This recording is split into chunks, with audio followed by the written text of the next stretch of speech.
Oh, I'm absolutely relieved that it's done. It's sad, it's heartbreaking, but I am relieved that it's done. And he said, I just wish it didn't have to be this way. These two really need to get their stories straight. Robyn's clearly working overtime to make Kody look like some tragic hero in his divorce from Meri. Honestly, I'm starting to think this is why production has them do their talking heads separately, because Robyn is probably just confused again. Case in point, she says, Kody has cried over the Meri situation, and then it immediately cuts to Kody saying, "Oh, I'm so relieved." Well, that's awkward, isn't it? Robyn's little attempt to paint him as some emotionally torn victim falls apart in 2 seconds. She's clearly trying to make him seem like he actually cares, but Kody just straight up contradicts her because, spoiler alert, he doesn't. He's just not bothered. It feels like Robyn's saying stuff like this in hopes of getting Meri to come back.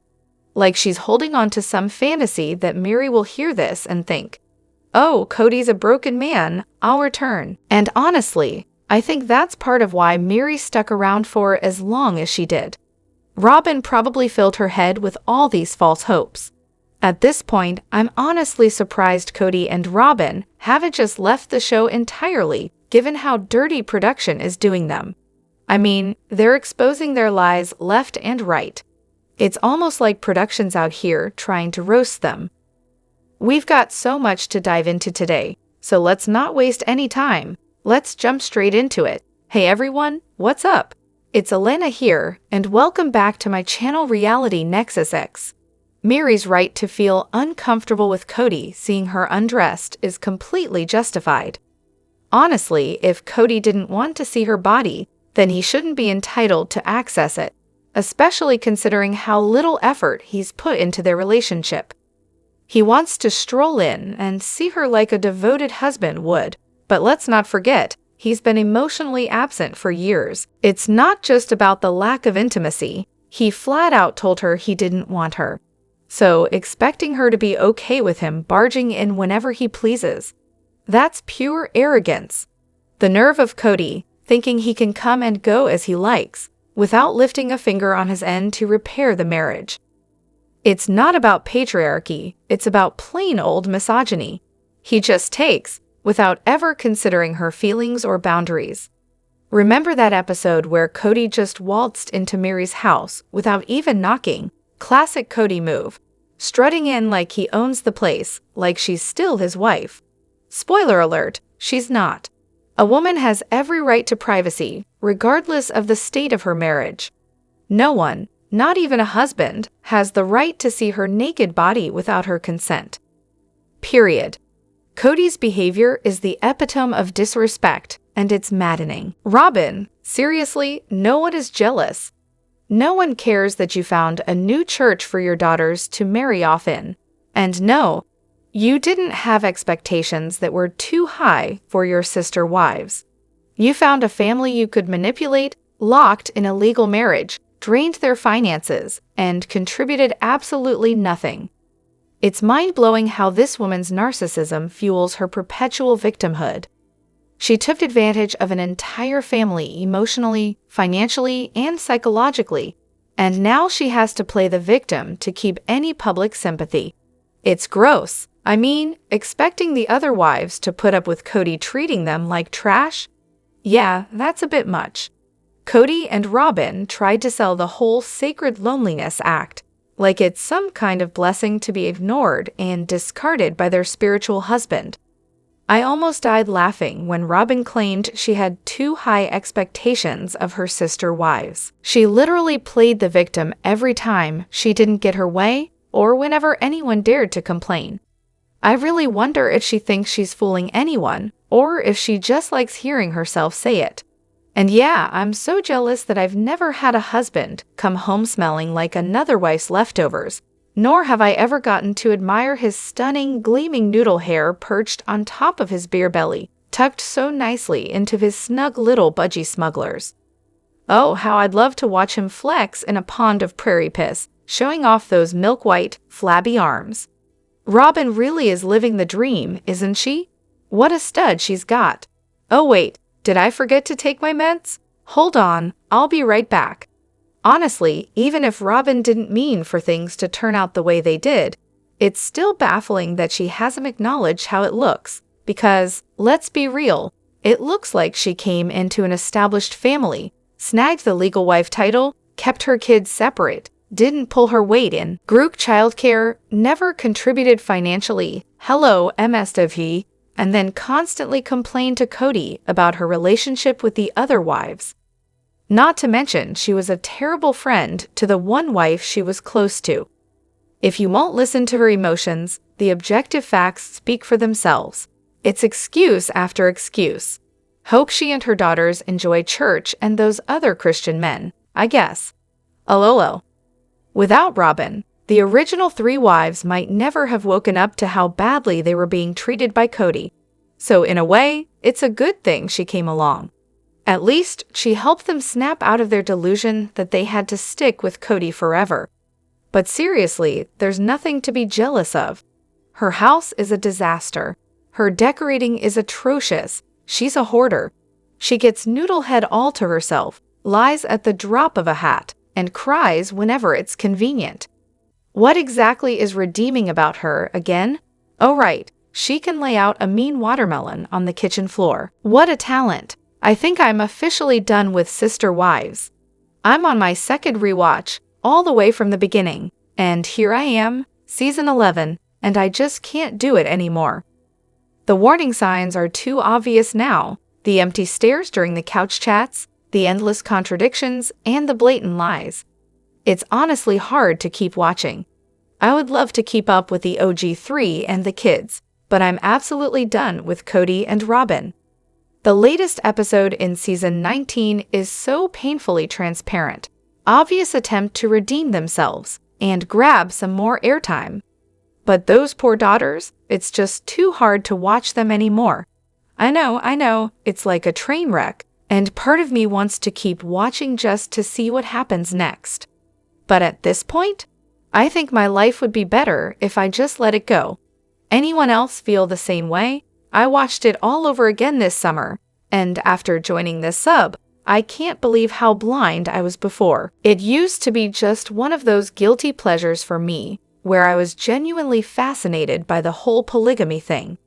But now, after diving deeper, I'm honestly embarrassed for ever admiring anything about this family. Watching it now is just depressing and draining. This new season, it's about to push me over the edge. All Meri does is cry about how Kody doesn't want her anymore. Yeah, we've known that for a decade, Meri. Welcome to reality. Or there's Christine and David, which honestly, I'm rooting for them. But could they stop with the constant, we're so in love, shtick? We get it. Go live your lives. Meanwhile, Kody's over there stabbing himself in the kidney. Metaphorically, of course. Robyn's crying over her porch and ex-wives, as if that's still interesting, and now her robots. I mean, kids are popping up to talk about church. Since when did they have an opinion? Oh, and Janelle? She's out here like, F*** all y'all, I'm done. It's just getting repetitive and absurd. It's like they're all suddenly aware of what everyone's been saying about them for years. But now it's too little, too late. Oh, Robyn in Las Vegas. Well, that's an interesting topic, isn't it? So she didn't exactly work, unless you count her stellar career as a reality TV star on Sister Wives, and the highly successful business venture, My Sister Wives Closet. But beyond that, not much. Apparently, she couldn't manage to fit in a job because she was so overwhelmed with her business empire. It was just so much work, you know. She had to put everything on hold, like Meri's chance to go back to college, because running a failed closet business was clearly more important. She couldn't possibly have another baby until she got help with her super demanding closet empire. Because obviously the world revolves around her, and all other plans had to take a backseat. It's honestly a wonder how anyone thought she had time for anything else. When did Kody turn into the villain we see now? I've been rewatching clips from the early seasons as background noise, and it's honestly wild to see how different Kody is. It's like he's a completely different person now, and don't get me wrong, He was never the hero he thought he was. But back in the day, Kody came off as an obnoxious, childish, attention-seeking doofus who, at least in his own mind, was trying to do the right thing. His hair was a joke, but his face had this goofy, friendly vibe. He was a bumbling mess, sure, but there was this weird sincerity about him, like he genuinely cared about his family, or at least pretended to. Yeah, he clearly favored Robyn, but it didn't come off as completely malicious. Now, Kody's just an angry, critical, lying, straight-up mean guy. He seems so bitter, like a shell of his former self. His face looks harsher, his eyes like cold pits of rage, and his once lighthearted poof of surfer hair is now a crunchy, frizzy mess that's holding on for dear life. I get that everyone ages after 15 years on camera, but Kody hasn't just gotten older. He's morphed into something monstrous. So what happened? When did this transformation take place, and why? Here's my theory. Kody's always been Kody. He's never really changed at his core. I think early on, he just got great editing that made him look like a harmless bumbling fool, or maybe he was just good at hiding his true nature. Over time, though, Kody's gotten progressively more testy, more short-tempered. He's got absolutely no patience left. He probably thought that his religion would just let him waltz through multiple marriages, earning a free pass into heaven, but reality hit hard. Life turned out to be way more difficult than he thought. And on top of that, he found Robyn, the one woman he actually wanted, and suddenly he couldn't be bothered with the other wives anymore. He gave them the bare minimum, not because he wanted to, but because Robyn wanted plural marriage. At some point, it just became too much for him. And let's not forget, he stopped wearing his colored contacts and has obviously had work done, Botox, fillers, because now his face looks like a caveman's. He's unrecognizable, both physically and emotionally. And honestly, now that I see him for what he really is, a garbage husband and father, he's just plain ugly to me. Back when I thought he was at least trying, he didn't seem as unattractive. But here's the kicker. Kody was fine as long as everyone fell in line. In the early days of the show, he knew he had to put on a performance, and he did. He didn't give off loving dad vibes to me. He gave off shady salesman who's gonna sell you a flood-damaged car and disappear vibes. The kids were younger then, not calling him out on his crap, and the older ones were still living in that bubble. The wives had so much going on that they didn't really notice, or didn't care, to dig into Kody's shortcomings. He played the "I'm bad at doing things" card to keep them from questioning him. But as time went on, things changed. The other wives stopped needing him. The kids got older, and it got harder for him to pretend that he was a present father. Control slipped away from him, and that's when the cracks started to show. The other wives saw that they could manage without him, and the kids started seeing healthy relationships that didn't look anything like what they had with him.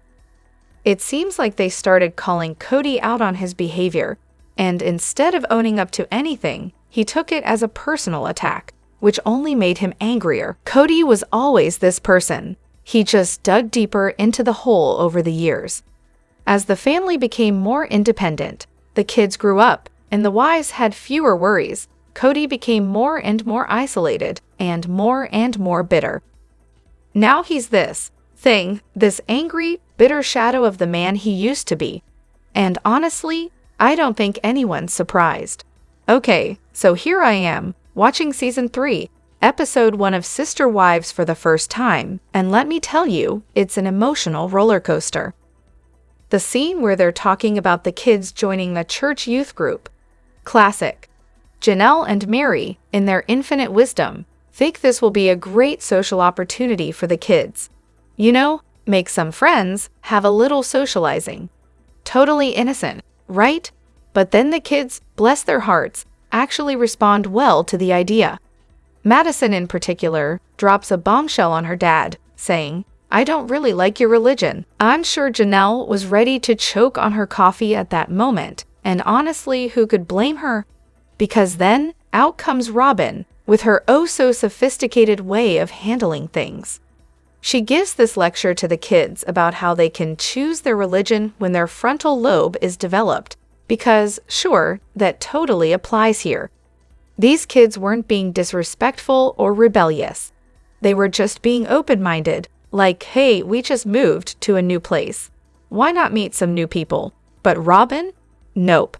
She's got to throw in the whole lobe development thing to make herself sound profound, as if these kids are about to start a cult and need her guidance. And then, just when I thought Robyn couldn't get worse, she pulls a power move. She wants the entire family to publicly shame Maddie for Gast leaving their church. She gathers them all around, gets that smarmy tone, and says, Maddie is leaving our church. What do you think of that? She's the first person in our family to leave our church. What do you think? Oh, Robyn, you really care, don't you? It's so obvious that she's just thrilled about the whole thing. I mean, let's be real. Robyn couldn't care less about Maddie or any of the OG kids choosing a different path, religion, or monogamy. What she doesn't want is for her kids to realize they actually have choices. Heaven forbid they start questioning things. I'm pretty sure she only cares because it might give her precious little kiddos ideas. And then there's Janelle, who I'm sure was this close to throttling Robyn. She's fuming, trying to hold it together as Robyn essentially cornered Maddie into this whole "you can't pick your religion until you're 18" thing. Because, of course, Robyn wants to force everyone to live exactly the way she wants them to. No room for individual thought or, I don't know, autonomy. Oh, and let's not forget the wedding drama with Aspen and Mitch. Robyn just couldn't help herself. She had to make it about her when they were choosing their wedding venue. She goes off about how Kody has 9 other daughters to plan for, like Aspen was some princess demanding an entire kingdom. Aspen, understandably uncomfortable, tries to diffuse the situation, saying, well, I don't want people mad at me. But then, in comes Christine, trying to rally the troops with a vote. Everyone's on board, except for Robyn, of course, who has to throw in her 2 cents. Aspen's not going to be a princess bride, she says, just to add that final wow moment. Like, really? But honestly, the biggest issue here is Robyn's whole, I'll parent everyone's kids, but don't you dare try to have any say over mine attitude. She's the textbook definition of wanting to be in control without having to give up any of her own power. It's exhausting to watch. So Kody's doing an online interview, and he's asked if Robyn's kids know their dad is dying of cancer. Instead of answering, he starts with, Robyn's kids have made the choice, and then, surprise, surprise, he stops himself. Then he says he won't comment on someone else's situation, but you can practically hear the I was about to say something awful in his voice. Honestly, I get the feeling he was about to throw out that they've chosen not to support him or even acknowledge him. If that's true, it's not just heartbreaking, it's downright sickening. Let's hope I'm wrong here. Then, of course, he has to clarify. Robyn has made the choice for her kids. Well, thank you, Kody, for clearing that up. You know, Kody has 15 biological children of his own, but apparently that wasn't enough. No, he had to swoop in and steal another man's kids. There's absolutely no reason he couldn't have been a decent stepdad to Robyn's children and still encourage them to have a relationship with their biological dad. Really stellar parenting, Kody. And let's not forget Dayton, Robyn's son. I hope he's been to visit his father, who's now incredibly sick. He actually had the guts to call out Kody and Robyn, telling them he was shocked that his dad gave up his parental rights. Kody's response?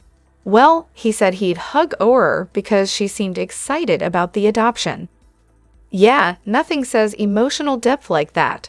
So I'm rewatching the episode where Garrison, Brianna, Christine, and Aurora all have birthdays. And let me tell you, it's a circus. Christine's family, bless their hearts, makes it a priority to go house to house, singing happy birthday to everyone. They're actually putting in the effort to make the rounds. But when they get to Robyn and Kody's house to sing for one of the girls, they can't even be bothered to step inside. Kody's just hanging out on the doorstep, while everyone else is inside, pretending not to notice. I mean, come on. Imagine one day if Robyn's kids watch this and realize just how hypocritical their parents really are. Ouch. But wait, it gets better. Kody says, "We have 2 birthdays coming up," and then, without missing a beat, corrects himself to actually 5. Really, Kody? What are the odds he was just counting Robyn's kids' birthdays? Because that's probably the only math he's doing these days.